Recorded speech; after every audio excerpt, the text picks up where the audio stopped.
ನಮಸ್ಕಾರ. ಲೋಕಾಯುಕ್ತ ದಾಳಿ ಟಿವಿಗೆ ಸ್ವಾಗತ. ನಾನು ಗಾಯತ್ರಿ. ಇದೇ ಮೊದಲ ಬಾರಿಗೆ ಭಾರತ ಪ್ರವಾಸದಲ್ಲಿರುವ ಇಂಗ್ಲೆಂಡ್ ಪ್ರಧಾನಿ ಕೀರ್ ಸ್ಟಾರ್ಮರ್ ಭಾರತ ವಿಶ್ವದ 3ನೇ ಅತಿದೊಡ್ಡ ಆರ್ಥಿಕತೆಯಾಗುವ ಹಾದಿಯಲ್ಲಿದೆ ಎಂದು ಬಣ್ಣಿಸಿದ್ದಾರೆ.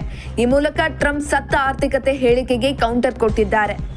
ಇದಲ್ಲದೆ ಭಾರತ ದೇಶವು ಜಪಾನ್ ಹಿಂದಕ್ಕೆ ಇಟ್ಟು 4ನೇ ಅತಿದೊಡ್ಡ ಆರ್ಥಿಕತೆಯಾಗಿ ಬೆಳೆದಿದೆ. ಈ ಮೂಲಕ ಭಾರತದಲ್ಲಿ ಬೆಳವಣಿಗೆಯಲ್ಲಿ ನಾವು ಪಾಲುದಾರರಾಗಲು ಬಯಸುತ್ತೇವೆ ಎಂದಿದ್ದಾರೆ.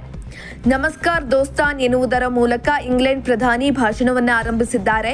ಈ ವೇಳೆ ಮಾತನಾಡಿದ ಅವರು 2028ರ ವೇಳೆಗೆ 3ನೇ ಆರ್ಥಿಕತೆಯಾಗುವ ಹಾದಿಯಲ್ಲಿರುವ ಪ್ರಧಾನಿ ನರೇಂದ್ರ ಮೋದಿ ಅವರಿಗೆ ಅಭಿನಂದಿಸುತ್ತೇನೆ ಹಾಗೂ 2047ರ ವೇಳೆಗೆ ನಿಮ್ಮ ವಿಕಸಿತ ಭಾರತ ಕಲ್ಪನೆ ಸಾಕಾರಗೊಳ್ಳಲಿ ಎಂದು ಹಾರೈಸಿದ್ದಾರೆ.